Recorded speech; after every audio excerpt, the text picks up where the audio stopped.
இது கூடவே லெக் பீஸும் கிடச்சிருக்கு. மேபி எனக்கு காரமாக தெரியுது. Welcome to fire cooking. இன்றைக்கி நம்ம எங்கே இருக்கோம்னு பார்த்தீங்கன்னா தனிகாச்சலம் ரோட்டில் இருக்கிற தேர் பிரியாணிக்கு தான் வந்திருக்கோம். வழக்கம் போல் போயிட்டே இருக்கும்போது நம்ம கேமராமேனுக்கு வந்து மூக்கு வேர்த்துருச்சு. பிரியாணி வாங்கினாலே வாங்குங்கன்னு அடம்பிடிச்சி என் கையில் ஒரு தட்டை வாங்கி கொடுத்துட்டு அவன் ஒரு தட்டை வாங்கி சைடில் வச்சுருக்கிறான். ஆனால் நம்ம லக்கு பாருங்கள், நமக்கு லெக் பீஸ் மாட்டிக்கிச்சு, அவருக்கு லெக் பீஸ் மாட்டல. இருந்தாலும் நம்ம லெக் பீஸ் மாட்டதோடு என்ஜாய் பண்ணிடலாம். இப்போ ஆங்கிள் ஃபிக்ஸ் பண்ணுறேன் பார்க்குறேன்னு சொல்லி லேட் பண்ணி ஆற வச்சுருவாங்க. நம்ம சாப்பிட்டுட்டே பேசலாம் வாங்க. நல்லா பிரெட் அல்வா கொடுத்துருக்காங்க, ஏன்னா கொஞ்சம் ஊறுகாய் சைஸில் கொடுத்துருக்காங்க. இருந்தாலும் பரவாயில்ல, அவ்வளோதான் கொடுப்பாங்க. அப்புறம் ஆனியன் ரைத்தா இருக்குது, அதுக்கப்புறம் கத்திரிக்காய் பச்சடி இருக்குது. இது கூடவே லெக் பீஸும் கிடச்சிருக்கு.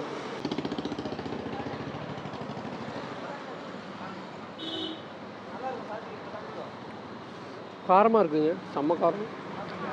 மேபி எனக்கு காரமாக தெரியுது.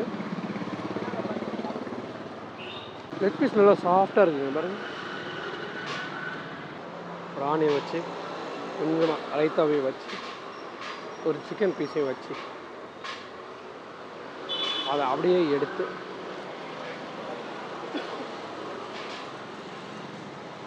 சூப்பராக இருக்குங்க.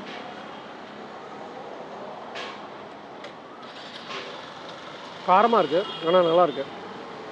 இது டோட்டல் பார்த்தீங்கன்னா 110ங்க, ஒர்த்துங்க. குவான்டிட்டியும் நல்லாயிருக்கு. இங்கே வந்ததுக்கப்புறம் சொன்னாங்க எல்லோரும் மட்டன் பிரியாணி சூப்பராக இருக்கும்னு சொன்னாங்க.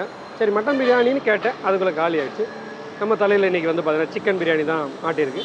சிக்கன் நல்ல குவான்டிட்டி இருக்குது, ரைஸும் நல்லா இருக்குது, நல்லா டெண்டராக இருக்குது. பிரெட் அல்வா குவான்டிட்டியும் நல்லா இருக்குது, ரைஸும் நல்லா பொழு பொழு சூப்பராக இருக்குது. மசாலாவும் செம்ம ஸ்மெல்லு நல்லா இருக்குங்க, வாசனையாக இருக்குது. நல்லா மசாலாலாம் போட்டு சாப்பிடுங்க. ஆனால் முக்கியமாக இந்த பக்கம்லாம் வந்தீங்கன்னா இவங்க மட்டன் பிரியாணி நல்லா இருக்குது நீங்கள் எல்லோரும் சொல்கிறாங்க. ஆனால் மட்டன் பிரியாணி ட்ரை பண்ணுங்கள். அதுவும் இல்லாமல் இவங்ககிட்ட சைட் டிஷ் 65 அதெல்லாம் இருக்குதுன்னு கேள்விப்பட்டேன். பட் நான் வந்தது பார்த்தீங்கன்னா கரெக்டாக 2 மணி ஆகுது. இப்போவே பாதிக்கு மேலே எதுவும் இல்லை. மேபி நான் வந்த டைமில் இல்லையா, இல்லை இப்போ இவங்க போடுறது இல்லையான்னு எனக்கு தெரியல. இப்போதைக்கு வெறும் பிரியாணி மட்டும்தான் இருக்குது. நான் சாப்பிட்டுட்டே இருக்கேன். இதுக்கு அடுத்த வீடியோ பார்த்தீங்கன்னா ஏதாவது போகிற போக்கில் நம்ம அதான் தெரியும்ல, திடீர்னு எங்கேயாவது பசிக்குதுன்னு எடுத்துக்கன்னா அப்படியே போகிற போக்கில் என்ன வீடியோ இருக்குதோ அதை எடுத்து நான் உங்களுக்கு போடுறேன். இன்னொரு வீடியோவில் சந்திக்கலாம். பாய்.